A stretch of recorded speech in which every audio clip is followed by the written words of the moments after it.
XCJ 起立说话. For some reason, he's from Spain, but he's got Chinese in his name.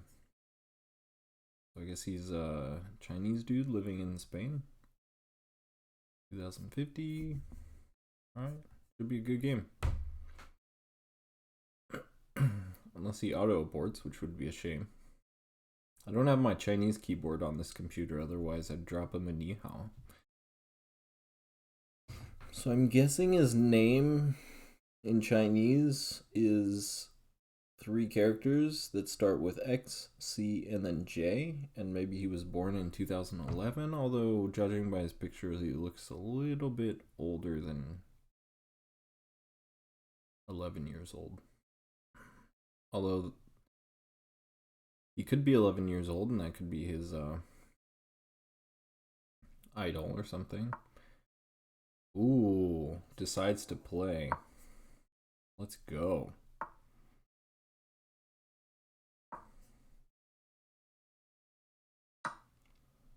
We have an exchange Caro Kann, and now comes c4.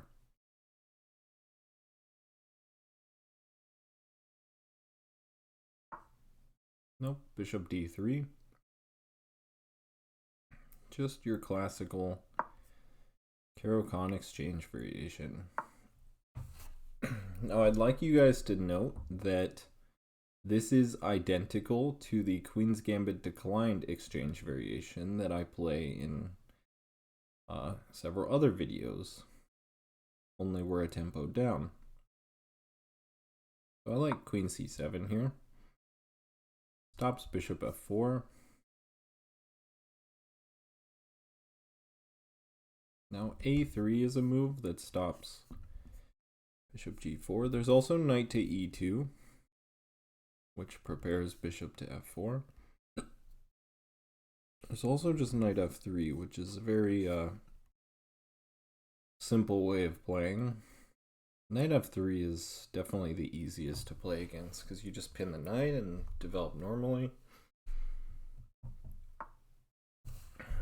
Here comes knight to e2.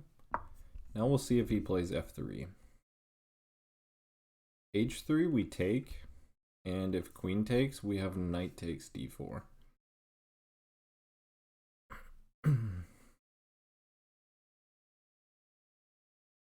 Which I only learned about recently. I think it was Sam Shanklin. Sam Shanklin plays the Caro Kann, and I think it was one of his videos that talked about this variation with bishop takes, queen takes, and then knight takes d4. No, it wasn't Sam Shanklin. It was international master Alex Ostrovsky. Yeah, he introduced this little trick.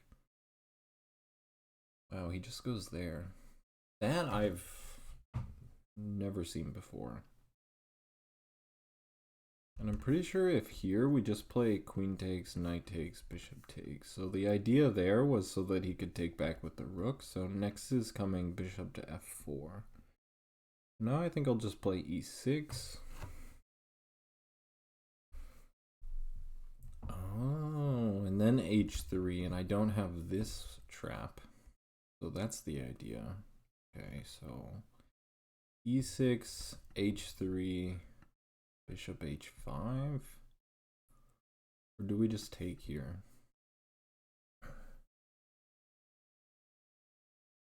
Or does he play f3? And then I don't have this. But after e6, so maybe e6 isn't the move here. But after e6, we always have bishop d6. So like, this isn't really that big of a deal because I don't mind trading off the dark square bishops. Let's go e6.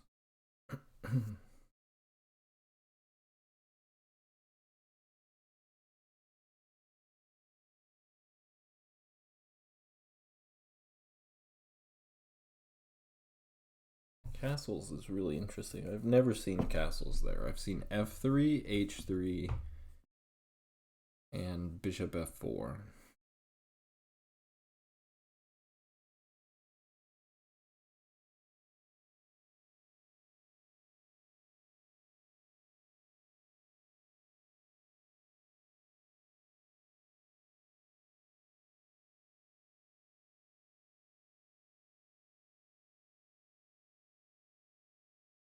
Now h3 is the only move that slightly concerns me.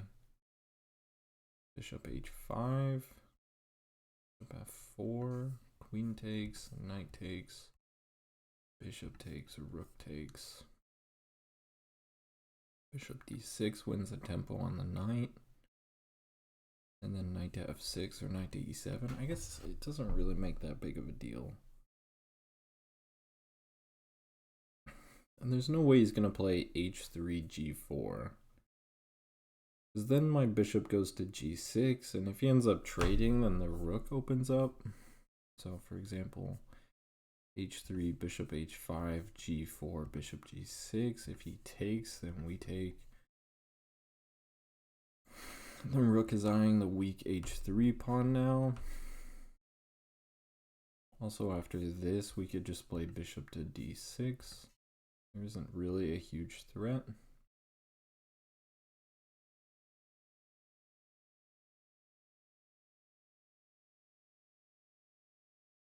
Rook b8, b5, b4 could be a middle game plan, the minority attack. We can also play bishop d6, knight g to e7, castles, rook d8, f6, e5, which is the central pawn roller, because guess what? We're playing a reverse Queen's Gambit declined exchange variation. The central pawn roller is absolutely a potential strategy. Although with the knight on e2 instead of f3, we'll see. I feel like there's going to be more fireworks early on. It won't let us, both me and him, just kind of develop normally and then do plans in the middle game that we set out to do in the beginning. I think something's gonna happen with his knight, his dark square bishop, and my queen, and my light square bishop.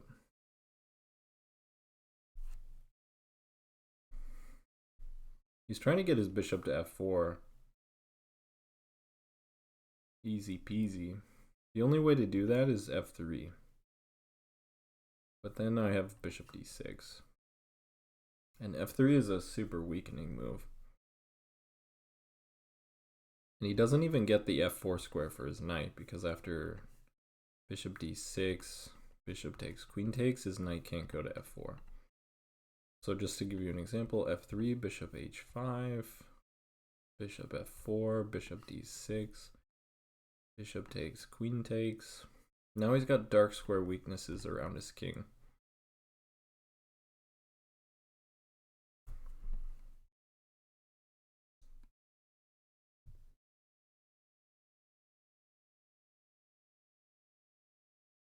He's really going into the think tank on this one.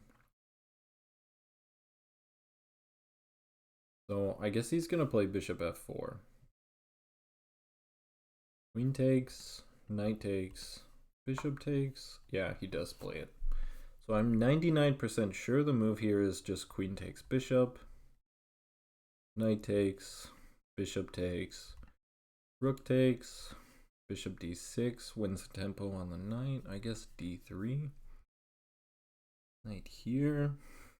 We could even take. I know that that's a move. I've played this variation before, and I remember the bishop taking here when the knight was here was really strong. But I know that this is the move.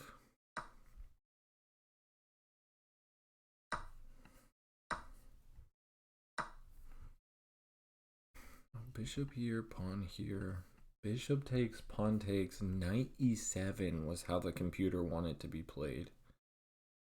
Or maybe it was even this knight comes here, this knight comes here, and then you go here and you just forever block this square. I think that was it. But anyway, it started with bishop to d6, and then we'll calculate from there. g3, bishop takes, pawn to... What? Just hangs a piece, bro.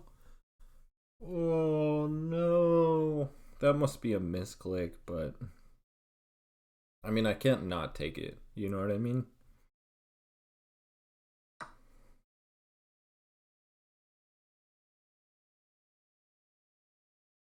Yeah, it's not like Lichess where they can offer a take back.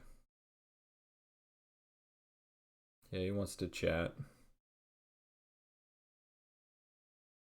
I can't send messages because I haven't verified my email yet. But I would ask him like misclick question mark. I mean, I could just trade off the bishop for the knight. That might be the easiest way to play. Then I have two knights against a bishop.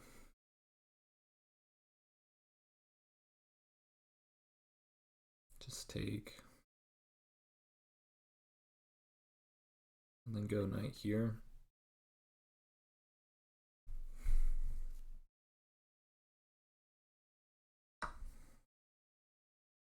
My favorite grandmaster of all time, Akobian Verusian. And I quote, "When you're ahead, you're never afraid to trade." Alright, so we're up by 3 points. And now, do I play knight to f6, which has no prospects, or do I play knight to e7, which can go here and then here? Can't go here, really. I don't really want him to take that. So let's go knight to e7. Then we'll castle.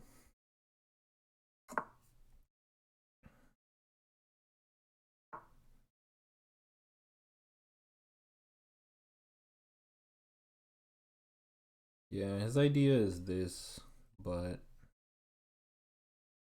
I can just play g6. I guess then this. Either way though, here, takes, takes, takes, takes, takes. So then rook here. So rook here, b5, b4.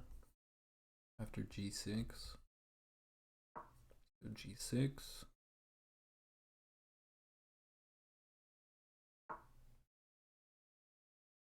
h4, what is that? He wants to go h5. So now I'm thinking just h5. And how does he ever make progress? If he goes here, I'll take it.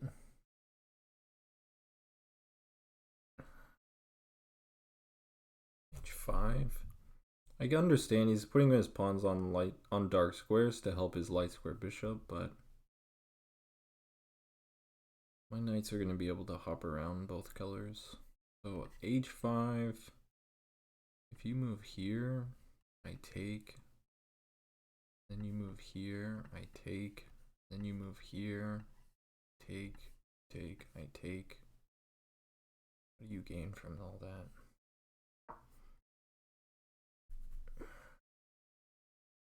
Man, he took 4 minutes on bishop f4 and then blundered a piece on 2 moves later. Bishop f4. Basically after the whole exchange of things, he just blundered a piece. So now I like rook here. Rook here, b5, b4.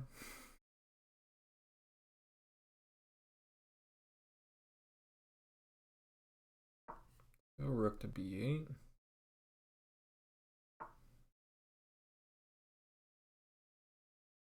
Knight here, if he takes, I take, and now he's never gonna get in. And if here, then here, then if here, then we can take this. Or even, what is that idea?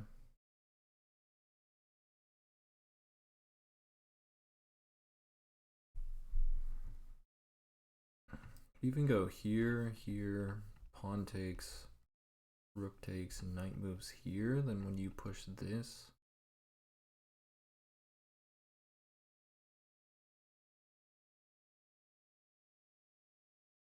gotta give him props for playing hard. We could just go f5.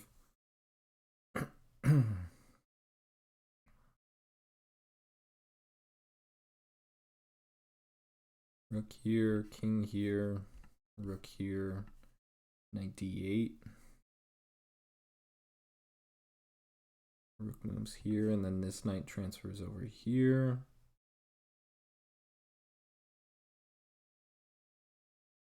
The idea is to just give him no counterplay. None whatsoever. I take that, you take, I take, you take, I take, you take. Seems a bit annoying. So here, here, here, here, here. I kind of like f5 here. And the rook comes here.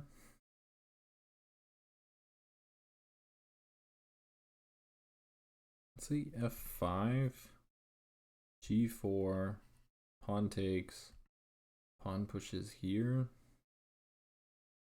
pawn takes.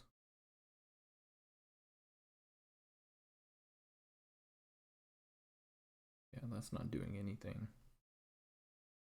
Let's go f5.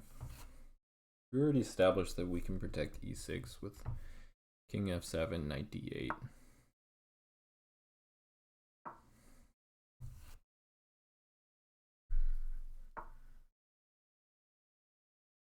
It's not beautiful, but he has no progress. Now he cannot make progress.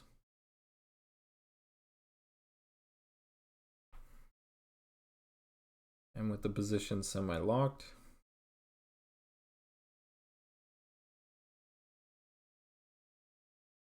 the knights should eventually win the game.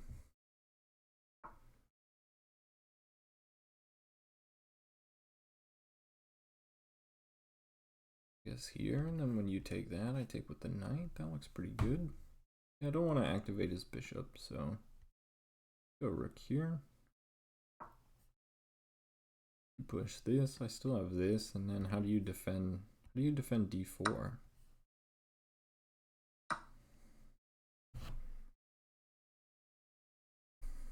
Guessing he's gonna play bishop to b5, but then I'll just play knight c6.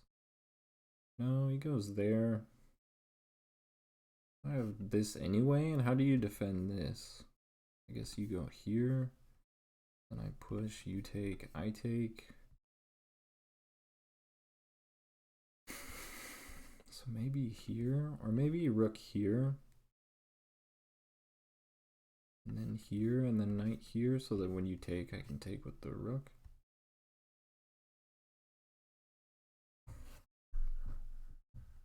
I do like getting the rook to the open file.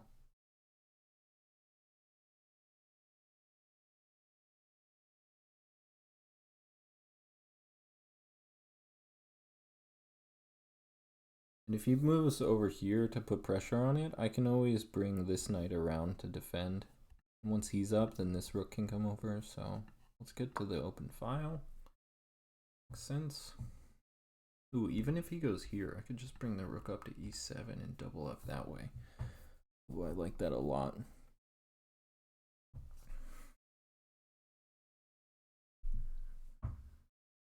Also, this isn't a thing because we can go here. Now he's going to go here, I guess, is his idea. We have this. This.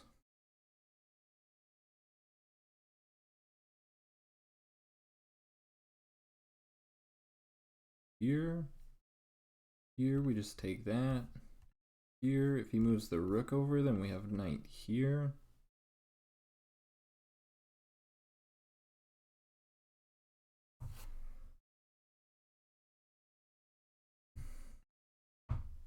And he has to move his second rook over. Then we can always move this guy up.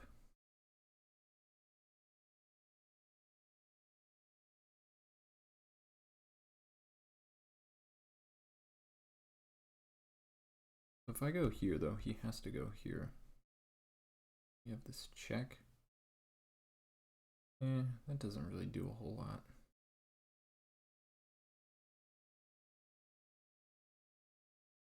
So what about here, here? Then we fork the rook and the bishop. Takes here, then I just take that.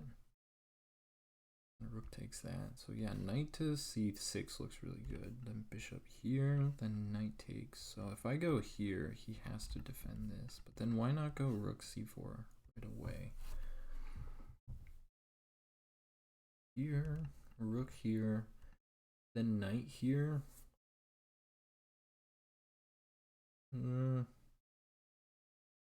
Oh, if he goes this rook over, then I can just take rook takes check. So he has to defend with this rook. What about rook here? And rook here, then knight here, then rook here, then we have knight takes. So rook here, bishop here doesn't do anything, we just take that.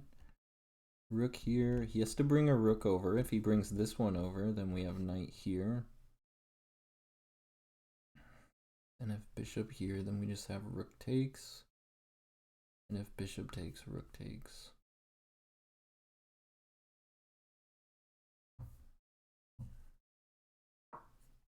Go rook c4, and then knight c6.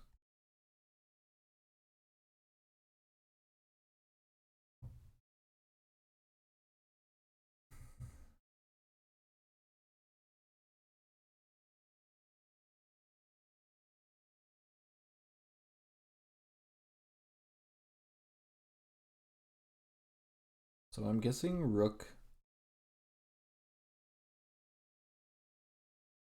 1 to d1. I guess just rook d1. Yeah, this rook can't go to d1, so rook to d1, knight c6, rook d2, knight takes, rook takes, check. Then he has to block, otherwise he loses the b pawn. Should just be winning for us.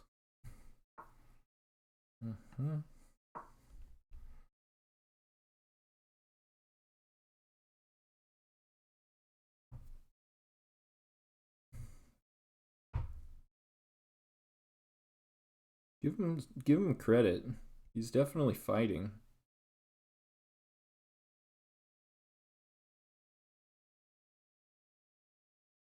The thing I like about the knight taking here is that he doesn't have time for this.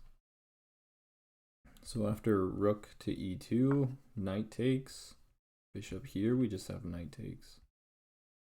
So now knight takes d4. This rook is overloaded. Knight takes d4. Does he have anything? Like a bishop move? You just move back. We could even go, no, rook there doesn't work.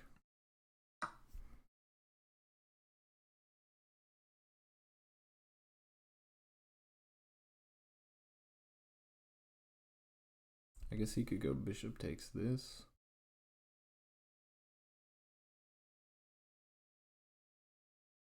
Pawn takes, rook takes, rook takes, rook takes. Rook c8. Still just super solid. We're not up a pawn anymore, but we're still up a piece, and we get the open c file, and we get this monstrous knight here. So yeah, bishop takes f5, I think. Oh no, because the knight would take. Oh. Ha.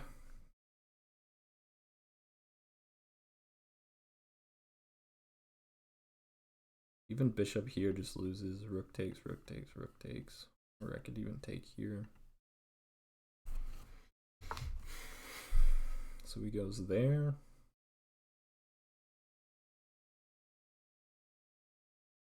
I didn't contemplate that move. But what about this?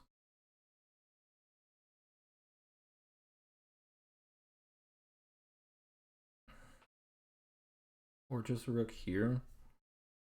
And then if you go there, I'll just block.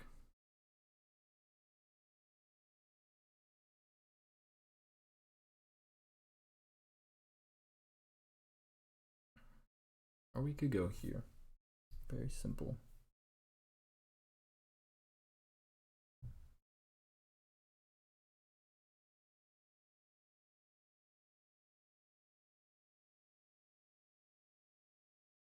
I like this, preparing this. And allows for this.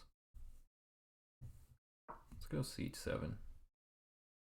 Allows me to go behind this e-pawn in case it gets weak. It doesn't have this because we just play knight takes.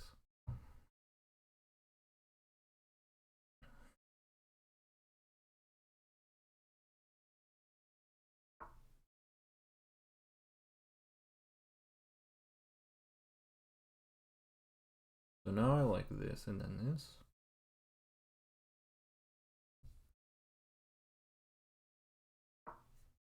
Let's just get nice and cozy. Can just go here, prepare to double up, and go like here. Could even go here. And let's go here. No, that loses a piece. So 97 and then double up here and then prepare other stuff. Yeah, let's do it. Nice and simple. The key is to not put the rooks like this, which gives him a viewer. Slash pin. Double attack, I think, is what it really is when the rooks are lined up on the same diagonal. So now we have like this and then this kind of stuff.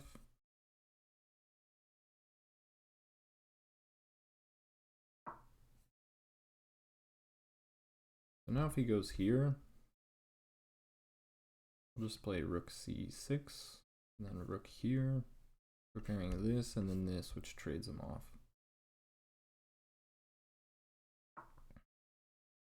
Ooh, he goes there. Clever girl.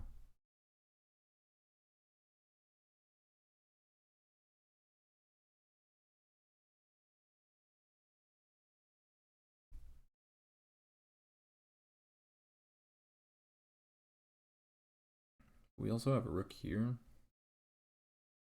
Or here and then here. We could double up on the D file. Threatening like this. I'm not sure what that really does.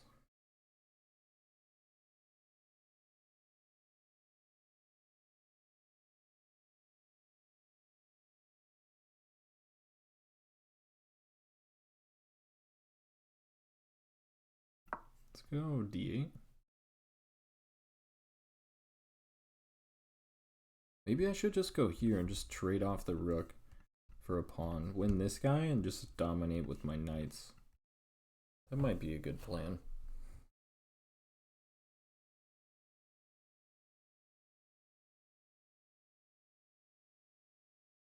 Trade 5 for 5. 2 knights and a rook versus 2 rooks. The 2 rooks can be quite annoying, but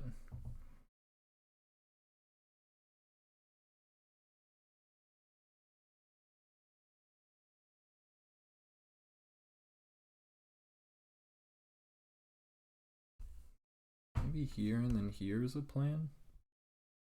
If bishop takes, rook takes, pawn takes. Not really worried about that endgame. I can always swing the rook over. Yeah, now we have knight c6. And then knight a5. Knight a5 like forces the bishop to take. And this pawn is still hanging at the end of that.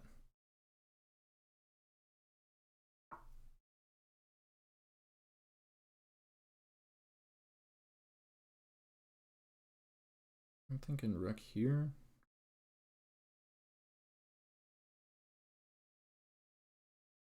And then knight here, and then here.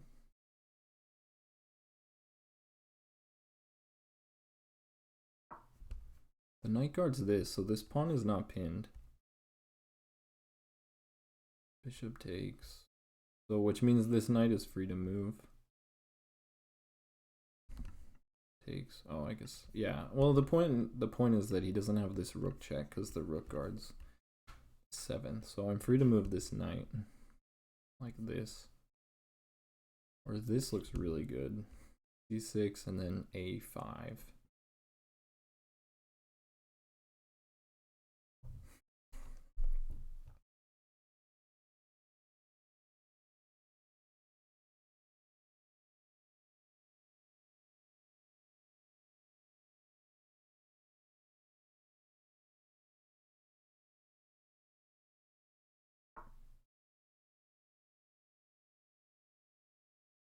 Don't I just have this now? Bishop takes, rook takes, bishop takes, check, rook takes, a5, pawn takes, I'm so confused. Doesn't b5 just win here?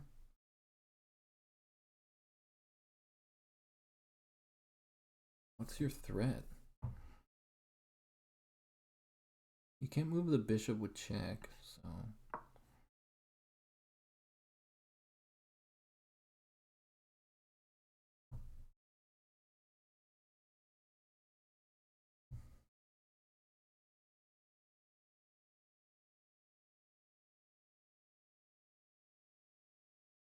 So we'll go over the g3 line. So he played f3, which hung the knight, but we'll go over the g3 line right now. So let's go to my account because I want to check the game review as well as the analysis. And I want to send him this video.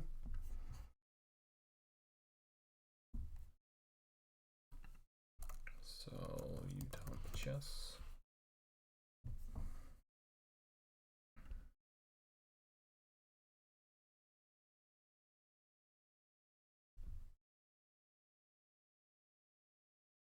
Make this a little bit bigger so you guys can see it. So we played pretty well. We had a brilliant move. Brilliant! I bet it was queen takes bishop. No inaccuracies, no mistakes, no blunders, no miss wins. Simply 2 good moves, 6 book moves, excellent and best moves. Nice. We played a great game. That's awesome. So let's check it out. After queen c7, knight to e2 is really the move you want to be careful. We pin it. e6. Computer probably wants knight f6. Knight f6. e6. About the same. About the same. e6. Now bishop here gives away equality. Queen takes. Brilliant move. Yeah! No, it's pretty easy to spot. Knight takes, bishop takes, rook takes, and then knight d6. And now let's look at the g3 line. And I'm pretty sure it goes, this is me not looking at the evaluation. I think it goes takes, takes, knight h6 or knight e7. And the idea is to just sink a knight onto f5. So takes, takes, and now it's either knight h6, knight c to e7. Yeah. It wants knight here, and then here. Let's say he continues with g2. Now it's going to say f5. Wait, f6. Oh. I see. The idea is to have a knight on f6 as well as this knight stopping the pawn push. Interesting. Could you play here after king g2? Could you play knight h6? Is there anything wrong with that? e4, and then just here. e3. Can you just castle? a6 though. a6 is a little bit annoying. Rook f to b8. He takes. B, rook takes. Now b4, rook c7, rook a5. We go here. Okay, I guess you give him a little bit of unnecessary counterplay, but this, I knew that there was some wonky knight maneuvers there, so we ended up with this variation, and now he hangs a knight. What can you do? I tell my students all the time, even 2000s hang pieces. So hanging pieces is the most important thing to know in chess. Always got your scanners open for hanging pieces. Bishop takes d2, best. Now knight g to e7. It wants h5. Here goes rook there. Castle's queenside. I did not expect that. f4. I played g6, h4, h5. King moves there. Wants knight f5, which probably forces him to take it. Or play king. No, you can't play king there. Oh, rook h1. Yeah, that's not a pretty sight. So I went rook to b8, preparing b5, b4. Now wants knight f5. I played f5. I thought this was just... It made his attack very clear.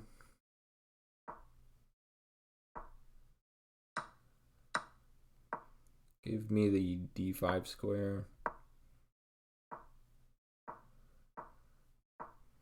Now we have knight takes d4. Yep. One of the top moves. Not the best move, but one of the top moves. Ooh, it wants this. Clever girl. We just played knight takes. And now knight d3 is best. Rook c7 is one of the top moves. So we're -6 here, which is very good. Place there. Knight c3.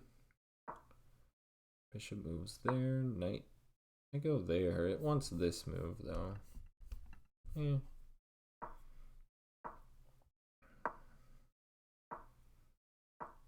Moves here. I just defend. And then this just is a... It says it's a good move, but it's a huge blunder. I mean, it just loses straight up to b5. Bishop takes d5. Yeah, I mean, you just lose an exchange, which means you're now down a whole rook instead of a minor piece. Rook c3. Pawn takes. Rook d to d3. Oof. Bishop g2. Is there nothing here? It takes b5. b4. Rook takes g3. Yeah, I mean, you're just getting crushed here, but yeah.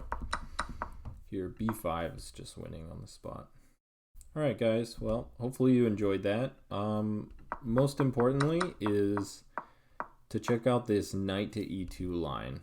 And it's really important to pin the knight. And now I also want to go over this really briefly, this f3 move, which is the most common, and you got to play bishop to d7, because when the bishop comes out to f4, you hit them with e5. Pawn takes, knight takes, and then after, let's say, castles, or sometimes you'll see the move bishop here, then you play bishop to d6. Maybe you play knight f6 first. Yeah, knight f6 first, guarding the center pawn. And then I've seen this kind of stuff before, but bishop c6 is just fine. I lost to this move in a tournament because I didn't know what to do here, and I just played bishop here. No, I played check and then took, and I missed the fact that he had this queen move that hit g7. At the time, I hadn't played knight f6 yet, and I got into big trouble. But yeah, here you can just play here. You could even play b5.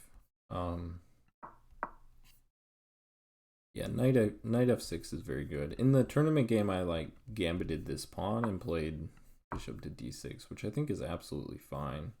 After queen takes d5, you can play knight f6 and gain lots of tempos. I know you can even castle queenside here. Queen d2.